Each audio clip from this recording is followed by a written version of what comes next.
नमस्कार साथियों, स्वागत है आपका हमारे यूट्यूब चैनल में। साथियों, आज हम लेके आए आपके लिए हिंदी की 5वीं क्लास, जिसमें हम यहाँ पर समास के बारे में यहाँ पर पढ़ने वाले हैं। इससे पहले साथियों हमने क्या हिंदी की यहाँ पर 4 क्लास यहाँ पर पूरी कर ली है। अगर आपने उन क्लासों को यहाँ पर नहीं पढ़ा है तो उनकी लिंक आपको हमारे इस वीडियो के डिस्क्रिप्शन में यहाँ पर मिल जाएगी। साथ ही साथ यदि आप हमारे चैनल पर नए हो तो चैनल को सब्सक्राइब जरूर कीजिएगा।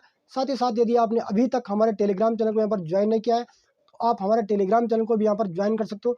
टेलीग्राम की चैनल की लिंक नीचे डिस्क्रिप्शन में आपको यहाँ पर मिल जाएगी। तो चलिए साथियों शुरू करते हैं आज का सेशन बिना किसी देरी किए हुए। ठीक है, तो आज के सेशन में हम पढ़ने वाले हैं समास के बारे में यहाँ पर। ठीक है, समास। ठीक है, तो सबसे पहले यहाँ पर बात आती है दोस्तों कि समास का शाब्दिक अर्थ क्या होता है। ठीक है, तो जो समास हमारा है दोस्तों वो 2 शब्दों से मिलकर यहाँ पर बना है। ठीक है, सम और आस से मिलकर हमारा क्या है यहाँ पर समास बना हुआ है। ठीक है, सम का जो शाब्दिक अर्थ होता है, ठीक है, सम का जो यहाँ पर अर्थ होता है वो होता है संक्षिप्त। ठीक है, और उसी प्रकार से आस का जो यहाँ पर अर्थ होता है वो होता है कथन या शब्द। ठीक है, कथन या शब्द। ठीक है, अर्थात हम ये कह सकते हैं संक्षेप में लिखना। ठीक है, संक्षेप में लिखना, किसी कथन या शब्द को क्या है संक्षेप में लिखना, यही क्या है समास का शाब्दिक अर्थ है। संक्षेप में लिखना, संक्षेप में लिखना। ठीक है, तो यही इसका क्या है यहाँ पर शाब्दिक अर्थ होता है। ठीक है, संक्षेप में कैसे लिखना, यानी किसी कथन या शब्द को क्या है कम से कम शब्दों में लिखकर क्या है उसका अधिक से अधिक अर्थ यहाँ पर क्या है प्रकट करना। ठीक है, तो यही इसका यहाँ पर शाब्दिक अर्थ होता है। अब बात कर लेते हैं यहाँ पर समास की परिभाषा की। ठीक है, इसकी परिभाषा यहाँ पर क्या होती है। ठीक है, शाब्दिक अर्थ के साथ साथ क्या यहाँ पर इसकी परिभाषा भी क्या है एग्जाम में यहाँ पर पूछे जा सकती है। ठीक है, तो समास की जो परिभाषा होती है वो होते हैं यहाँ पर दो अथवा दो से अधिक। ठीक है, दो अथवा दो से अधिक शब्दों को मिलाकर, दो से अधिक शब्दों को मिलाकर। ठीक है, शब्दों को मिलाकर। ठीक है, दो से अधिक शब्दों को मिलाकर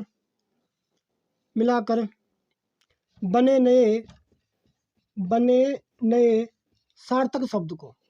ठीक है, बने नए सार्थक शब्द को समास कहते हैं। यहाँ पर शब्द को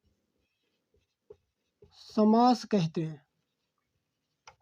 ठीक है, क्या कहते हैं दोस्तों यहाँ पर इसको हम समास कहते हैं। ठीक है, यानी वो 2 शब्द भी हो सकते हैं या 2 से अधिक शब्द भी हो सकते हैं। ठीक है, उन शब्दों से मिलकर जो हमारा नया एक सार्थक शब्द बनता है उसी को हम यहाँ पर क्या है समास कहते हैं। ठीक है, शब्द कैसा होना चाहिए सार्थक शब्द होना चाहिए, यानी उस शब्द का कोई मीनिंग होना चाहिए, कोई अर्थ होना चाहिए, कोई मतलब यहाँ पर निकलना चाहिए। ठीक है, तो ऐसे शब्दों को हम यहाँ पर क्या है समास कहते हैं। ठीक है, अब एक दूसरी बात आती है दोस्तों इसमें समस्त पद या सामासिक पद। ठीक है, आगे जब हम समास के बारे में पढ़ेंगे तो इसमें एक चीज़ आएगी समस्त पद, जिसको क्या हम यहाँ पर सामासिक पद भी कहते हैं। ठीक है, क्या कहते हैं सामासिक पद। तो थोड़ा बहुत इसके बारे में यहाँ पर जान लेते हैं कि ये होता क्या है। ठीक है, तो पहले हम जानेंगे सामासिक पद के बारे में। ठीक है, तो सामासिक पद वह पद होता है दोस्तों जो समास के नियमों से बना हो। ठीक है, जो समास के नियमों से, ठीक है, जो समास के नियमों से, समास के नियमों से, ठीक है, बना शब्द। ठीक है, समास के नियमों से बना शब्द, उसी को हम यहाँ पर क्या कहते हैं सामासिक पद या समस्त पद कहते हैं। ठीक है, उसी प्रकार से आगे एक शब्द और आता है समास विग्रह। क्या आता है समास विग्रह। ठीक है, समास विग्रह। ठीक है, ये भी हमें आगे देखने को एक बार मिलेगा। थोड़ा इसके बारे में भी थोड़ा बहुत जान लेते हैं कि समास विग्रह क्या होता है। ठीक है, तो समास विग्रह जो होता है दोस्तों इसकी जो डेफिनेशन है समस्त पदों के, ठीक है, क्या है समस्त पदों के सभी पदों को। ठीक है, ठीक है, समस्त पदों के सभी पदों को अलग अलग, ठीक है, क्या है अलग अलग लिखने की जो प्रक्रिया है, अलग अलग लिखने की प्रक्रिया को लिखने की प्रक्रिया को ठीक है भाई। यानी दोस्तों समस्त पदों के जो सभी पद होते हैं, जब हम उनको क्या है अलग अलग रूप में लिखते हैं, तो उसी को हम यहाँ पर क्या कहते हैं दोस्तों, समास विग्रह कहते हैं। ठीक है, समस्त पद या सामासिक पद देखो भाई क्या है, जब क्या है दो या दो से अधिक शब्द जब आपस में मिलते हैं तो उनसे क्या हमारा एक समास बनता है। ठीक है, उसी प्रकार से जब हम उन पदों को क्या है अलग अलग रूप में लिखते हैं, ठीक है, तो उसको हम यहाँ पर क्या है समास विग्रह कहते हैं। ठीक है, आगे बढ़ते हैं दोस्तों। ठीक है, इसे हम क्या है एग्जाम्पल की सहायता से यहाँ पर समझ लेते हैं कि समस्त पद होता क्या आखिरकार, और क्या है जो हमारा समास विग्रह है वो होता क्या यहाँ पर। ठीक है, तो यहाँ पर मैं लिख लेता हूँ एग्जाम्पल जैसे, ठीक है, यहाँ पे हम लिखेंगे समस्त पद या सामासिक पद, बात एक ही है, या समास। ठीक है, और यहाँ पर हम लिखेंगे विग्रह, समास विग्रह। ठीक है, अब भाई जैसे क्या है राजकुमार, ठीक है भाई, ये क्या है राजकुमार मैंने यहाँ पर लिख दिया। ठीक है, अगला मैंने यहाँ पर लिख दिया नीलकमल, क्या है नीलकमल मैंने यहाँ पर लिख दिया। अगला मैंने यहाँ पर लिख दिया चौराहा। ठीक है, तो यहाँ पे हमने क्या है तीन यहाँ पर एग्जाम्पल यहाँ पर लिए हैं। पहला है हमारा राजकुमार। ठीक है, तो राजकुमार जो हमारा शब्द है दोस्तों, ठीक है, ये क्या है दो अलग अलग क्या है शब्दों से मिलकर यहाँ पर बन रखा है।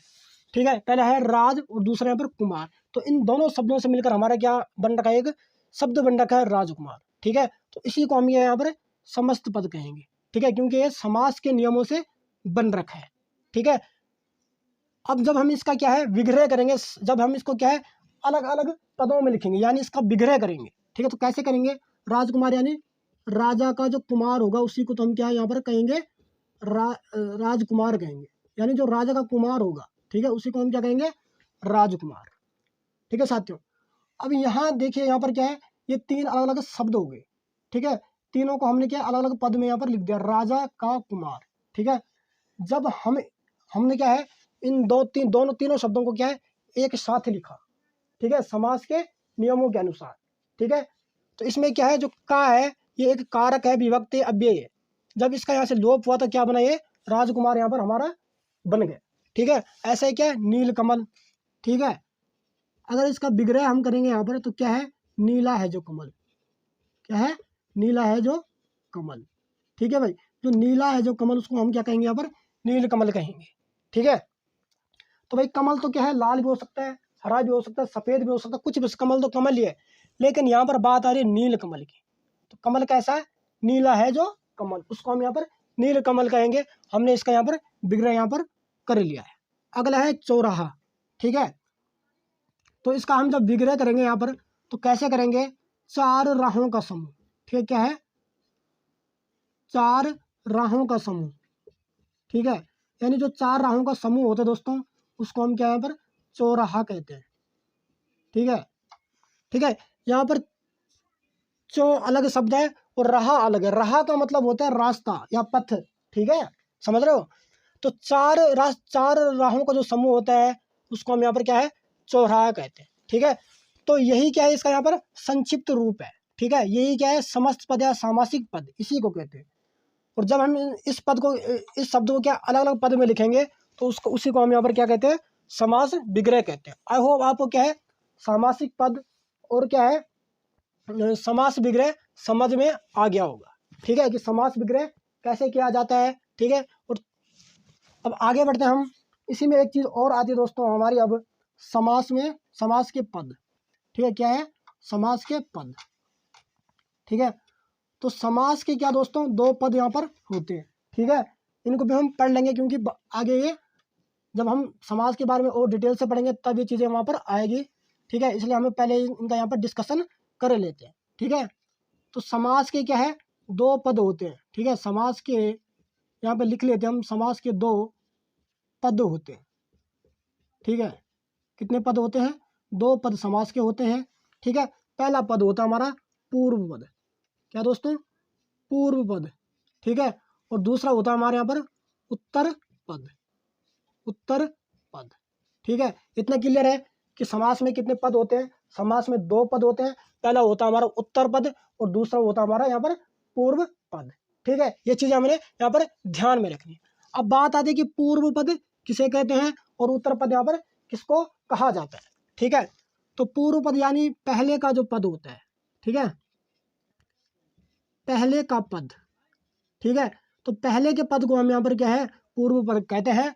और जो दूसरा पद होता है हमारा, दूसरा या बाद का लिख देते हैं। ठीक है, बाद के पद। ठीक है, या तो उसको दूसरा कहो या फिर बाद का कहो, बात एक ही है। ठीक है, तो पूर्व पद पहले का पद और उत्तर पद जो होता है हमारा दूसरा पद या बाद के पद को हम यहाँ पर क्या कहते हैं दोस्तों, उत्तर पद कहते हैं। ठीक है दोस्तों, आइए इसको क्या है एक एग्जाम्पल की सहायता से हम समझ लेते हैं कि अब हम यहाँ पे क्या है उत्तर पद किसको कहेंगे या पूर्व पद यहाँ पर किसको कहेंगे।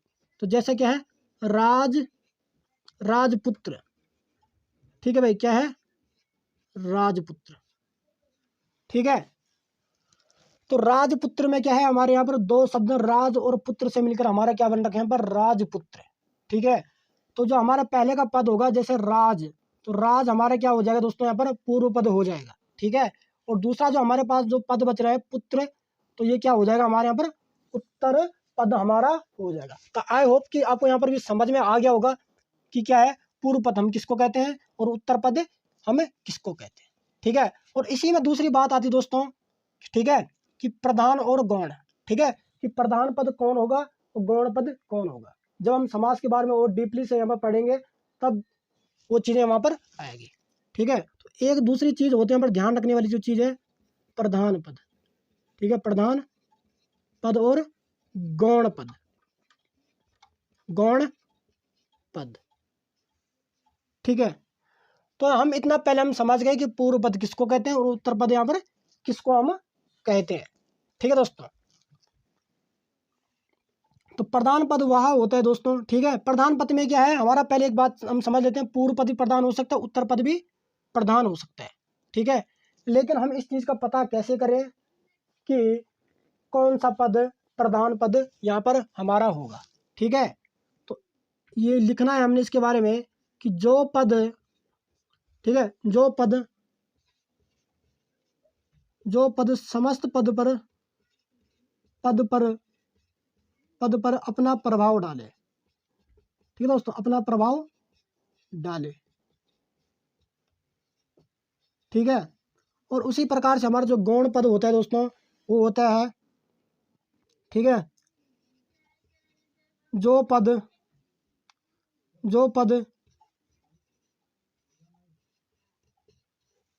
किसी भी पद पर अपना प्रभाव न डाले। पद पर अपना प्रभाव न डाले। ठीक है, प्रभाव न डाले, उसको हम यहाँ पर क्या है गौण पद कहते हैं। ठीक है दोस्तों, यानी प्रधान पद वो पद होता है जो पद क्या है समस्त पदों पर क्या है अपना प्रभाव डाले। ठीक है, उस पद के कारण क्या है वो अन्य पदों पर क्या है वो परिवर्तित हो जाए, उन पर किसी कोई विशेष प्रकार आए। ठीक है, तो उसको हम यहाँ पर क्या है प्रधान पद कहते हैं। जैसे राजपुत्र। ठीक है, इसमें हमें पता है कि प्रथम पद क्या है राज है और उत्तर पद क्या है इसमें पुत्र है। लेकिन अब इसमें पता कैसे लगाएंगे राजपुत्र में कि इसमें कौन सा पद हमारा प्रधान पद है, यानी उत्तर पद प्रधान है या पूर्व पद प्रधान है, इस चीज़ का हमें पता कैसे लगाना है। ठीक है, तो हमने प्रधान पद की हमने पढ़ा इसके बारे में कि प्रधान पद क्या होता है, जो पद क्या है यहाँ पर समस्त पदों पर अपना क्या है प्रभाव डालता है।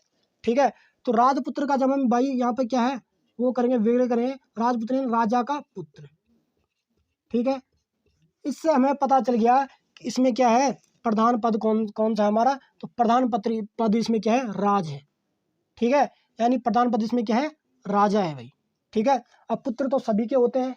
ठीक है, लेकिन राजपुत्र की जब बात आ रही है तो पुत्र किसका है, यानी राजा का पुत्र है। ठीक है, ये किसी विशेष और की ओर वो संकेत कर रहे हैं कि पुत्र किसका है राजा का है। ठीक है, पुत्र तो सभी के होते हैं लेकिन पुत्र किसका यहाँ पर राजा का पुत्र है। इसलिए राज जो है दोस्तों ये हमारा जो पूर्व पद है ये क्या हमारे यहाँ पर प्रधान पद यहाँ पर हो जाएगा।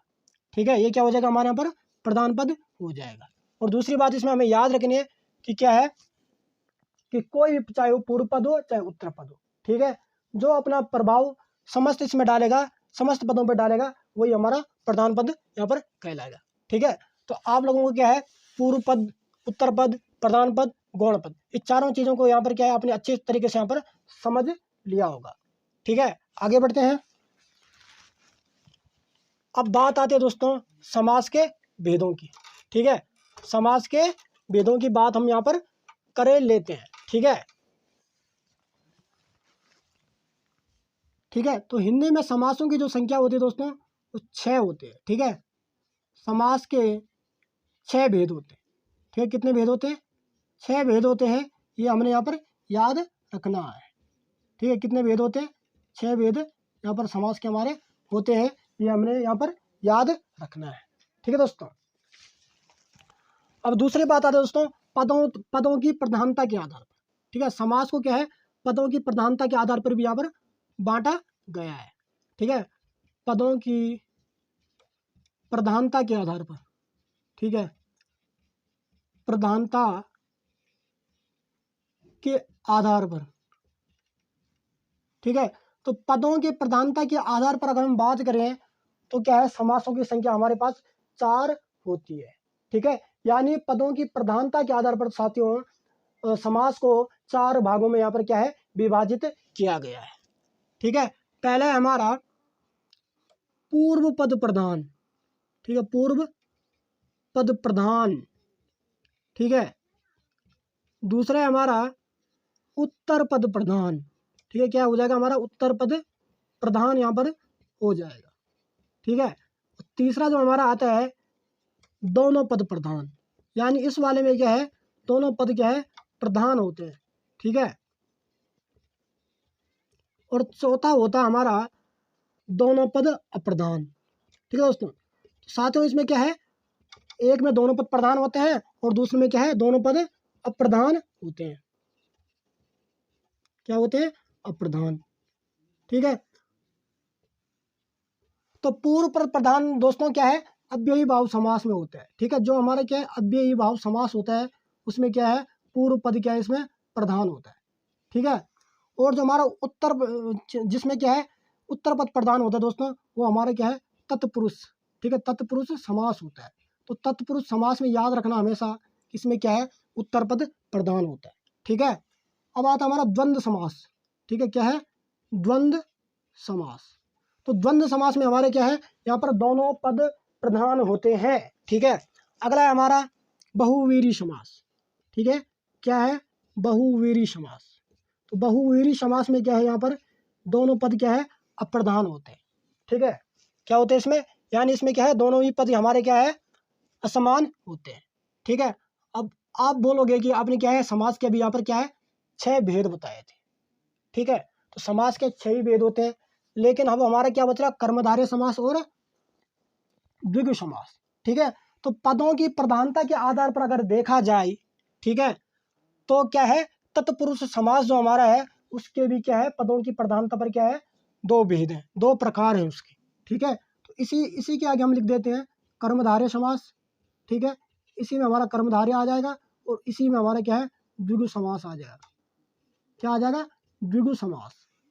ठीक है साथियों, तो पदों की प्रधानता के आधार पर समास 4 प्रकार के होते हैं, लेकिन दूसरी बात हमें इसमें यहाँ पर याद रखना है कि पदों की प्रधानता के आधार पर तत्पुरुष समास के भी यहाँ पर 2 भेद होते हैं, कर्मधारय समास, द्विगु समास।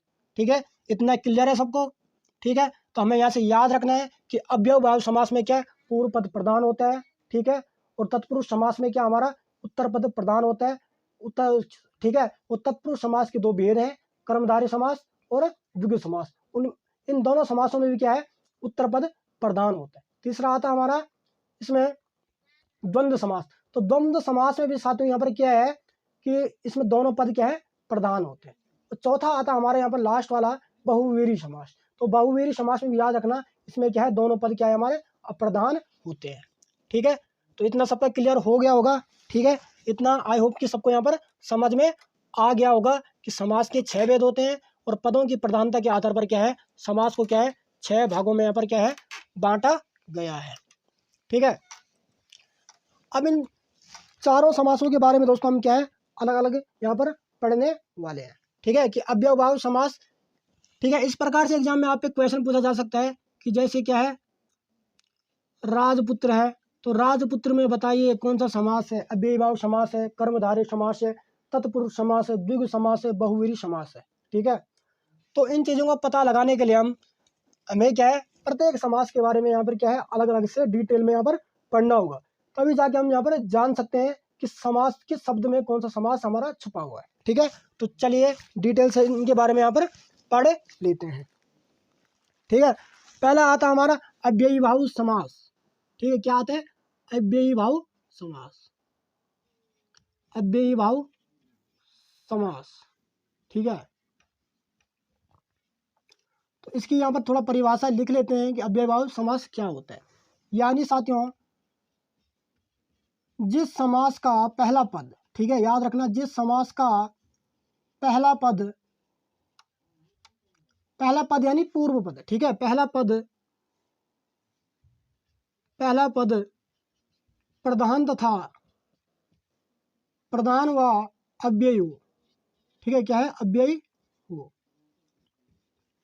यानी जिस समास का क्या है, पहला पद पूर्व पद हो, पहला पद अव्ययी हो, उसको हम यहाँ पर क्या है, अव्ययीभाव समास कहते हैं। अव्ययी का मतलब है, ठीक है, अव्ययी का मतलब है दोस्तों खर्च ना होने वाला, यानी वह शब्द जो क्या है, लिंग वचन कारण कारक के कारण क्या है, विभक्ति के कारण क्या है, पर उनमें कोई किसी भी प्रकार का यहाँ पर परिवर्तन नहीं होता है। ठीक है, तो ये इसकी यहाँ पर डेफिनेशन है। अब बात कर लेते हैं पहचान। इसकी शॉर्टकट ट्रिक है, पहचान क्या होगी इसकी, कि हम कैसे पता करें कि किस समास में यहाँ पर कौन सा समास है। ठीक है, तो इसकी पहचान है दोस्तों, ठीक है, पूर्व पद यानी पहला पद, पूर्व पद उपसर्ग होगा। ठीक है, क्या होगा, पूर्व पद उपसर्ग होगा। ठीक है, और दूसरा है पूर्व पद छोटा होगा, क्या होगा, छोटा होगा। और दूसरा है इसमें उत्तर पद इसका क्या है, बड़ा होगा। ठीक है, इसका जो उत्तर पद होगा दोस्तों कैसा होगा, यहाँ पर बड़ा होगा। ठीक है, क्या होगा, उत्तर पद इसमें बड़ा होगा। ठीक है, तो अव्ययीभाव समास की पहचान करने के लिए हमारे पास 3 ट्रिक है यहाँ पर। पहली क्या है, पूर्व पद इसका उपसर्ग होगा। ठीक है, उपसर्ग हमने पढ़ लिया कि उपसर्ग क्या होते हैं, किसे कहते हैं। ठीक है, दूसरा इसमें जो पूर्व पद होगा वो क्या है, बहुत ही छोटा होगा यहाँ पर। ठीक है, और तीसरा जो इसमें है उत्तर पद, यहाँ पर इसका क्या होगा, बड़ा होगा। ठीक है, तो आइए इसको क्या है, कुछ यहाँ पर एग्जाम्पल के साथ हम इसको समझ लेते हैं। साथ ही साथ हम क्या है, प्रत्येक शब्द का यहाँ पर क्या है, समास विग्रह भी यहाँ पर करेंगे। ठीक है, ताकि हमें समास विग्रह करना भी यहाँ पर आ जाए और सारी चीज़ें आसानी से हमारे समझ में यहाँ पर आ जाए। समस्त पद या सामासिक पद ये आप समझ गए होंगे। ठीक है, इसको समास भी कह सकते हैं हम। अगला लिख देंगे हम यहाँ पर विग्रह, यहाँ पे हम इसके साथ इनका विग्रह भी यहाँ पर करेंगे। ठीक है, तो पहला एग्जाम्पल लिखेंगे प्रतिदिन हो गया, जैसा क्या है, प्रतिदिन। ठीक है, अगला है यथासंभव, क्या है, यथासंभव। अगला है हाथों हाथ, क्या है, हाथों हाथ। ठीक है, अगला हम यहाँ पर लिख देंगे प्रतिकूल, प्रतिकूल हम यहाँ पर लिख लेंगे। अगला यहाँ पर भरपेट, क्या है, भरपेट। अगला है आजन्म, क्या है, आजन्म। ठीक है, तो प्रत्येक इसमें आप देखोगे, ठीक है, इसमें प्रति देखो यही उपसर्ग है, यथा उपसर्ग है। ठीक है, इसमें देखो प्रतिकूल है। ठीक है, भरपेट है, आजन्म है। ठीक है, और चौथी चीज़ हमने जो इसमें याद रखनी है दोस्तों, ठीक है, अव्ययीभाव समास में यदि बार बार क्या है, शब्दों की पुनरावृत्ति होगी, यानी यदि कोई शब्द 2 बार रिपीट हो रहा है अगर, ठीक है, तो वो भी हमारा कौन सा समास हो जाएगा, यहाँ पर अव्ययीभाव समास यहाँ पर हो जाएगा। यानी एक ही शब्द की क्या है, अगर बार बार पुनरावृत्ति हो रही है तो भी हमारा अव्ययीभाव समास में यहाँ पर आ जाएगा। ठीक है, अब देखो भाई वो हो गया पूर्व पद। देखो इसका प्रतिदिन, इसमें पूर्व पद क्या है, प्रति है, छोटा है।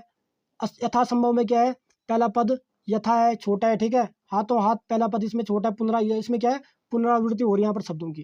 ठीक, प्रतिकूल में प्रति उपसर्ग भी है और क्या है, पूर्व पद छोटा भी है। भरपेट में भर क्या है, उपसर्ग भी है और क्या है, साथ ही साथ इसमें क्या है, पूर्व पद इसका छोटा है। ठीक है, अगला है आजन्म, ठीक है। तो आजन्म में भी आ क्या है यहाँ पर उपसर्ग है। साथ ही साथ इसमें दूसरी चीज़ क्या है कि ये हमारी इसका पहला पद क्या है यहाँ पर आजन्म है, ठीक है भाई। देखो आजन्म, ठीक है। जन्म आपने सुना होगा, जन्म तो सुना होगा कि बच्चे का यहाँ पर जन्म हुआ, ठीक है। लेकिन आज का मतलब आजन्म का मतलब होता है जन्म भर, ठीक है।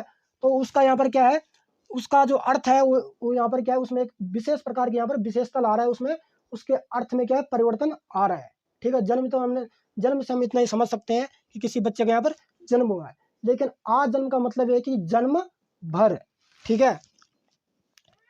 उसी प्रकार प्रतिदिन, ठीक है। दिन तो हमेशा ही होते हैं, लेकिन मैं प्रतिदिन स्नान करता हूँ, यानी वो क्या हमेशा यहाँ पर क्या है स्नान करने की यहाँ पर बात कह रहा है, ठीक है।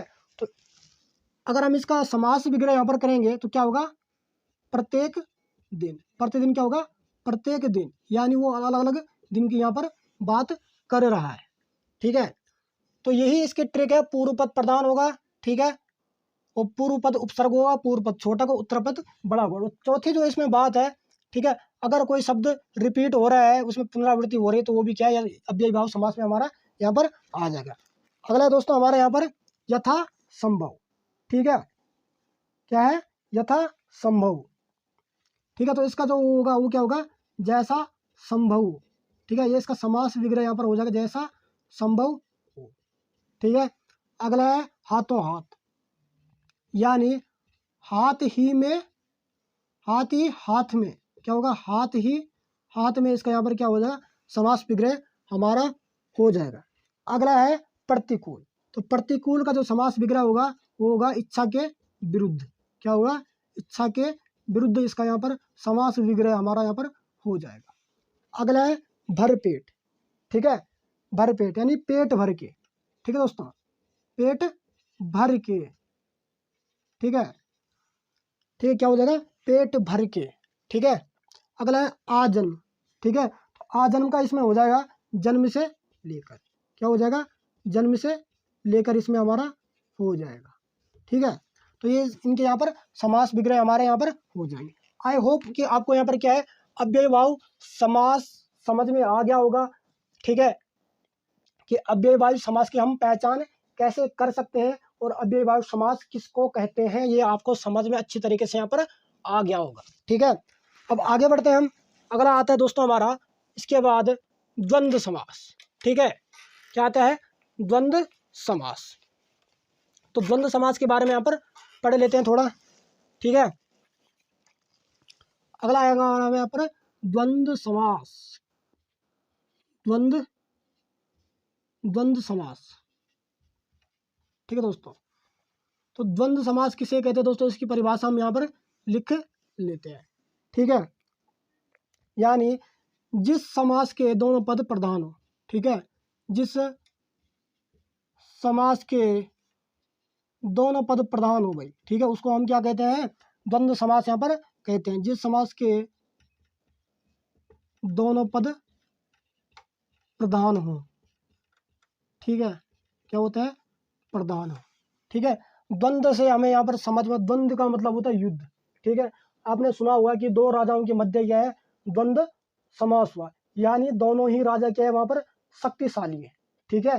तो हम ये नहीं कह सकते कि ये वाला राजा प्रधान है, ये वाला राजा प्रधान नहीं है, तो वहाँ पर क्या है दोनों ही राजा यहाँ पर क्या है प्रधान है। उसी प्रकार से हम उस द्वंद्व को क्या है यहाँ पर युद्ध से रिलेट करेंगे, तो युद्ध में क्या है दोनों पक्ष बराबर होते हैं, दोनों दोनों पदों को वहाँ पर प्रधानता दी जाती है, ठीक है। तो उसी प्रकार से क्या है जो हमारा द्वंद्व समास होता है उसमें भी क्या हमारे दोनों पद यहाँ पर प्रधान होते हैं, ठीक है। अब बात करेंगे पहचान की कि इसकी पहचान कैसे करेंगे हम द्वंद्व समास की, ठीक है भैया,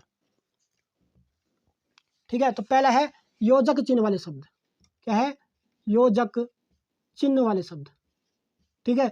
तो योजक चिन्ह वाले शब्द होंगे, ठीक है, उनमें कौन सा समास होगा द्वंद्व समास वाला हमारा यहाँ पर हो जाएगा, योजक चिन्ह वाले शब्द, ठीक है। यहाँ पर जैसा भी लिख दो, अगर किसी शब्द के बीच में और, ठीक है, या तथा और वा आए, ठीक है, ये चारों चीज जिन शब्दों के मध्य में आएगी, जिन शब्दों के बीच में आएगी, वो हमारे यहाँ पर क्या है द्वंद्व समास कहलाएगा। ये इसकी शॉर्टकट ट्रिक है, उसकी एक पहचान है कि हम देख के ही यहाँ पर बता सकते हैं कि कौन सा समास है, ठीक है। अगला है यहाँ पर विपरीत अर्थ वाले। ठीक है, तो विपरीत अर्थ वाले यानी विलोम शब्द भी क्या दोस्तों इसी के अंदर आते हैं, हमारे द्वंद्व समास के अंदर अंतर्गत यहाँ पर आते हैं, विपरीत शब्द वाले ठीक है दोस्तों। ठीक है, विपरीत अर्थ वाले शब्द क्या है, विपरीत अर्थ वाले लिख लेते हैं। ठीक है, शब्द नहीं, विपरीत अर्थ वाले, विपरीत अर्थ वाले शब्द यानी विलोम शब्द, जैसे माता पिता, ठीक है, भाई बहन, ठीक है, ऊंचा नीचा, अच्छाई बुराई, तो इनमें क्या है, ये विपरीत शब्द वाले शब्द है, अर्थ वाले शब्द है। ठीक है, और इनमें कौन सा समास आता है, द्वंद्व समास। और दूसरी चीज हमें यहाँ पर याद रखनी है, एक साथ बोले जाने वाले शब्द। कुछ शब्द ऐसे होते हैं दोस्तों जिनको हम क्या है एक साथ यहाँ पर कहते हैं, एक साथ बोले जाने वाले शब्द, एक साथ बोले जाने वाले शब्द। ठीक है, जाने वाले शब्द। ठीक है, तो ये इसकी द्वंद्व समास की पहचान है। पहली बात इसमें जो हमें याद रखनी है कि द्वंद्व समास में दोनों पद क्या है, अप्रधान होते हैं। ठीक है, पहचान की अगर बात की जाए तो योजक शब्द वाले जो होते हैं, ठीक है, उनमें द्वंद्व समास होता है। दूसरी जो बात है विपरीत अर्थ वाले शब्द, और तीसरी जो इसमें है एक साथ बोलने वाले जाने वाले शब्द। ठीक है, जैसा क्या है, जैसे क्या है यहाँ पर माता पिता, ठीक है भाई, क्या है माता पिता, ठीक है, भाई बहन, ठीक है, क्या है भाई बहन, ठीक है। दूसरा यहाँ पर नदी नाले, ठीक है, नदी नाले एक साथ बोलते हैं, नदी और नाले, ठीक है, नदी नाले। जैसा गुण दोष, क्या हो गया हमारा गुण दोष, उसी प्रकार से क्या हो गया हमारा लाभ हानि, क्या है लाभ हानि, क्या है लाभ हानि हो गया जैसे। ठीक है,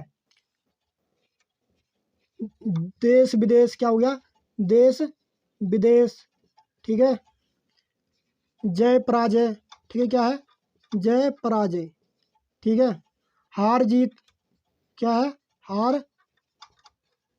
हार जीत, ठीक है। तो ये सारे जो शब्द हैं दोस्तों, ये क्या है द्वंद्व समास के हमारे यहाँ पर उदाहरण है। ठीक है, जैसे माता पिता, ठीक है, क्या कहते हैं माता और पिता, तो इनके बीच क्या है योजक चिन्ह यहाँ पर आ रहा है ना, और आ रहा है माता और पिता। ठीक है, माता पिता, माता का विलोम क्या है, विपरीत अर्थ वाला जो शब्द हो क्या है पिता, यानी ऐसा वो क्या है एक साथ बोले जाने वाला भी इसी में है, माता पिता। हम बोलते हैं ना माता पिता, भाई बहन, नदी नाले, गुण दोष, लाभ हानि, देश विदेश, जय पराजय, हार और जीत। ठीक है, तो ये सारे क्या है द्वंद्व समास के क्या यहाँ पर एग्जाम्पल है, उदाहरण है। ठीक है, अब इनका अगर हम समास विग्रह करेंगे दोस्तों, ठीक है, क्या करेंगे समास विग्रह, तो कैसे करेंगे माता और पिता।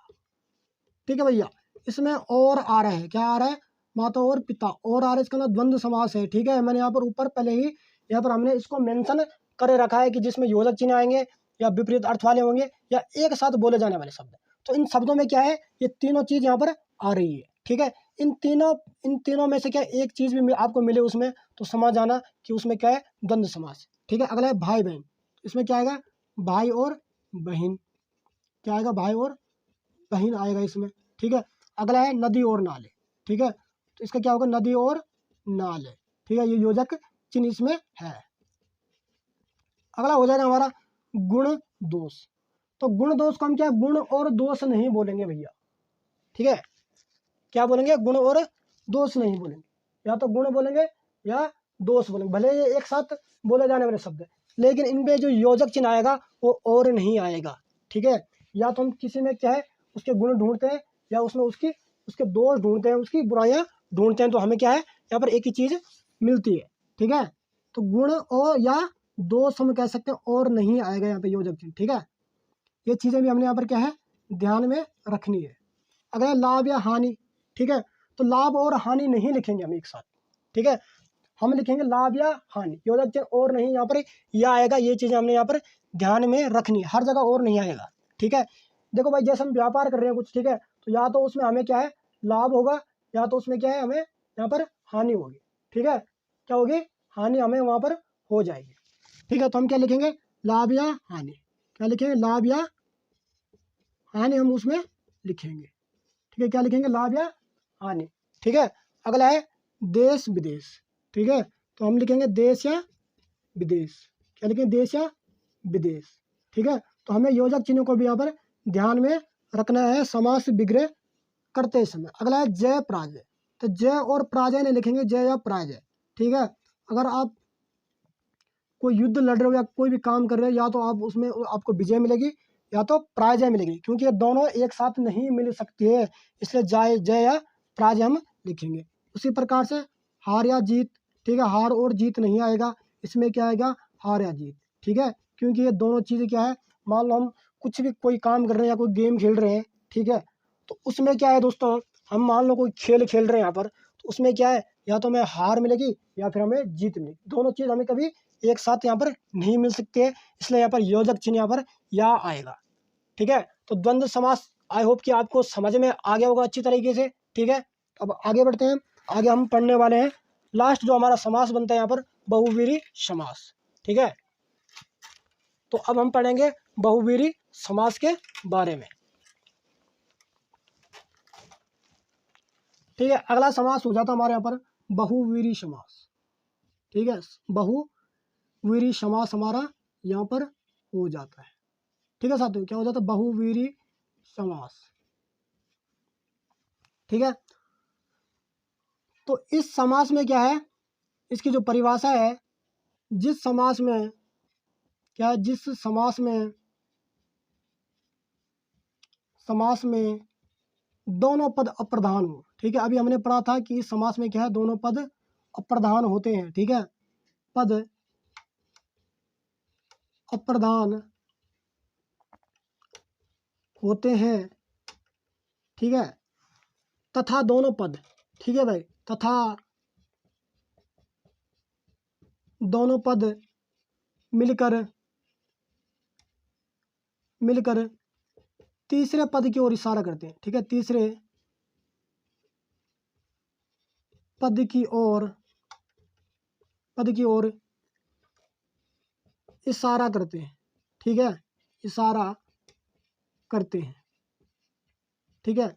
यानी जो हमारा बहुवीरी समास होता है, ठीक है, इस समास में क्या है, हमारे दोनों पद क्या है यहाँ पर अप्रधान होते हैं, और वो दोनों पद मिलकर क्या है, किसी तीसरे पद की ओर यहाँ पर इशारा करते हैं, संकेत करते हैं। यानी दोस्तों बहुवीरी समास में क्या है, कोई तीसरा पद यहाँ पर क्या है, हमारा प्रधान पद होता है, ठीक है। तो याद रखना इसकी जो पहचान है ये क्या है, कि इसमें क्या है, तीसरा पद यहाँ पर प्रधान होता है, ठीक है। यानी दोनों पद मिलकर क्या है, किसी तीसरे पद की ओर इशारा कर रहे हैं, इसका मतलब सीधा सा है कि तीसरा पद हमारा प्रधान होगा, ठीक है। कौन सा पद प्रधान होगा, तीसरा पद यहाँ पर प्रधान होगा, ये इसकी यहाँ पर पहचान है, ठीक है। आइए इसको क्या है, कुछ एग्जाम्पल से हम यहाँ पर समझ लेते हैं कि किस प्रकार से यहाँ पर क्या है, दोनों पद अप्रधान होते हैं और इसमें क्या है, तीसरा पद हमारे यहाँ पर प्रधान हो जाता है, ठीक है।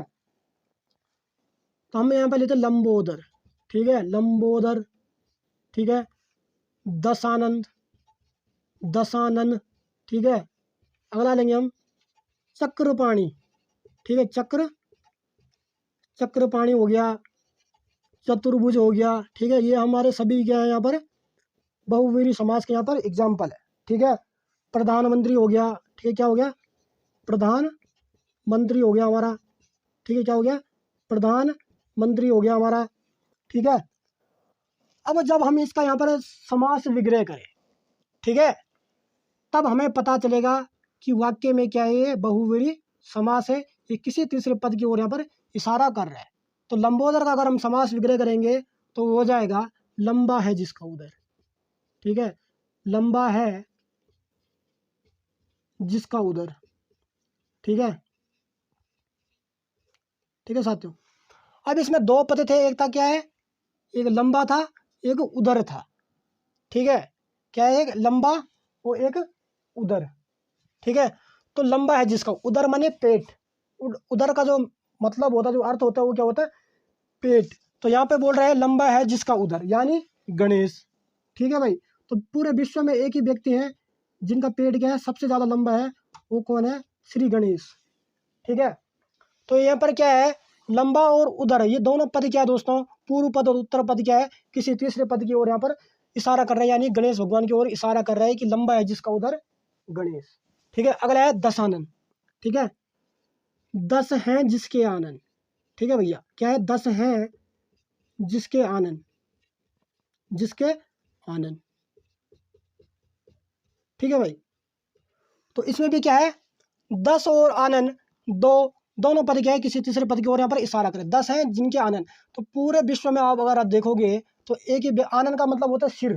ठीक है, आनन का मतलब क्या होता है यहाँ पर, सिर। तो भाई 10 सिरों वाली जो व्यक्ति हैं वो कौन है, रावण। ठीक है, एक ही तो व्यक्ति है रावण जिसके क्या है 10 आनन है। तो ये यहाँ पर क्या है, किसी तीसरे पद की ओर यहाँ पर बिल्कुल इशारा कर रहा है। ठीक है, क्या कर रहा है, किसी तीसरे पद की ओर यहाँ पर इशारा कर रहा है। अगला है चक्रपाणी। ठीक है, इसका होगा चक्र है पानी में जिसके, चक्र है पानी में जिसके, पानी का मतलब होता है हाथ। ठीक है, पानी का मतलब क्या होता है, हाथ। चक्र है पानी में जिसके। ठीक है भाई, तो चक्र किसके पानी में रहता है, वो कौन है, तो है भगवान विष्णु। ये भी यहाँ पर क्या है, किसी तीसरे पद की ओर यहाँ पर इशारा कर रहा है। ठीक है, आई बात समझ में। तो यहाँ पर आपको समझ में आ गया होगा 3 एग्जाम्पल को देख के कि बहुवीरी समास कौन सा समास होते हैं। ठीक है, अगला है चतुर्भुज। ठीक है, तो इसका होगा 4 भुजाएं हैं जिसकी। ठीक है, 4 भुजाएं हैं जिसकी। ठीक है भाई, तो 4 भुजाएं पूरे विश्व में किसकी है, किसकी है, भगवान विष्णु की क्या है, 4 भुजाएं, इसलिए उनको क्या है चतुर्भुज भी यहाँ पर कहा जाता है। ठीक है, अगला है प्रधानमंत्री। ठीक है, तो इसका समास विग्रह अगर हम यहाँ पर कहेंगे, मंत्रियों में प्रधान है जो। ठीक है, क्या है, मंत्रियों में प्रधान है जो।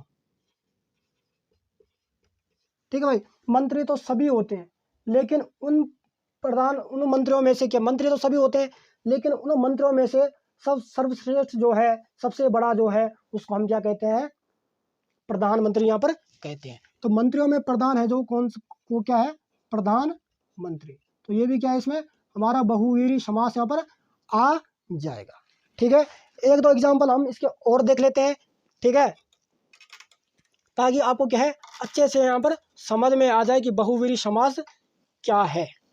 ठीक है, अगला लेते हैं हम पंकज। क्या लेते हैं, पंकज, पीतांबर। ठीक है, क्या लेते हैं, पीतांबर।